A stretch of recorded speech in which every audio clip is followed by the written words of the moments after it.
আবার চলে এলাম তোমাদের সাথে কিছু কথা বলতে। সবাইকে শুভেচ্ছা জানাচ্ছি, আশা করি সবাই ভালো আছো। শুধুমাত্র আমেদাবাদের ঘটনাটার জন্যে মনটা একটু ভারাক্রান্ত হয়ে আছে ঠিকই, তো আহতদের পরিবারকে সমবেদনা জানাচ্ছি, আর যাদের মৃত্যু হয়েছে তাদেরও পরিবারের প্রতি সমবেদনা জানাচ্ছি। এবার একটু অন্য কথায় আসি। প্রতিদিন সকালে উঠে রান্নাঘরের কাজ, যেটা ভাত রুটি ইত্যাদির জন্য যে তরকারি হবে তার জন্য ফ্রিজ খুলে সবজি বার করা প্রথম কাজ। তারপর বাটার বার করব, যারা ব্রেড খাবে তো ব্রেড বার করব, ব্রেডটা ফ্রিজে রেখে দিই, ব্রেড বার করব। আমিও খাই অল্প বিস্তর বাটার, আমি খুব একটা বেশি খেতে চাই না, খুব একটা বেশি বাটার খাইও না, যাই হোক বার করে রাখি, ঘরের অন্য লোকও তো খায়, তো সেগুলো বার করা। তারপর রান্নাঘরে গিয়ে চাল ধোয়া, ডাল ধোয়া, চালটা বেশ কিছুক্ষণ ভিজিয়ে রাখি, জলটা সাদা হয়ে গেলে ভালো করে আবার চালটা বেশ 3-4 বার ধুয়ে নিই, ডালটাও তাই ধুয়ে নিই। তারপর আছে পাখিকে খাবার দেওয়া।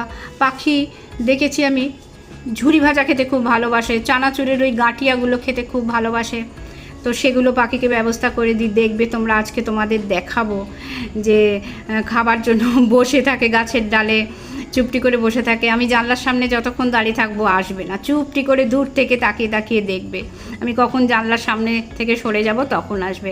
বোঝে না যে জানলার সামনে গেছি, ওদেরই খাবার দিতে গেছি। তো সেই বার করে ঝুরি ভাজা বার করে জানলার পাশে রাখবো। ওরা আমার কেউ পোষা পাখি নয়, এরা আকাশে ওড়ে গাছের ডালে থাকে, আমি প্রতিদিন খেতে দিই, প্রতিদিন আসে। একটা বাটি করে রান্নাঘরে জানলার বাইরে ওদের জন্য ঝুরি ভাজাটা দিয়ে দিচ্ছি, ওদের জন্যই কিনে এনে রাখা হয়। আর ওই যে দূরে গাছের ডালে বসে আছে পিছন ফিরে, আর চোখে চোখে দেখছে। এবার সামনে ঘুরে তাকিয়ে দেখছে আমি কখন জানলার পাশ থেকে সরে যাই। জানলার কাজটা বন্ধ করে দিয়ে এবার ঘরে এসে মাখন, পাউরুটি সব ফ্রিজ থেকে বার করে রাখছি। সব তো ঠান্ডায় জমে আছে, নর্মাল টেম্পারেচার না হলে খাওয়া যাবে না। এবার চালটা ডালটা আলাদা করে ধুয়ে নিচ্ছি, ভাতটা বসিয়ে দেবো, আর মুসুর ডালটা ভাপা করব পেঁয়াজ টেয়াজ দিয়ে, সেটা পরে একদিন তোমাদের দেখাবো। এইভাবেই আমার রান্নাঘরে প্রতিদিন শুরু হয়। এছাড়া আরও অনেক টুকটাক প্রচুর কাজ থাকে, সব তো একদিনে দেখানো সম্ভব নয়।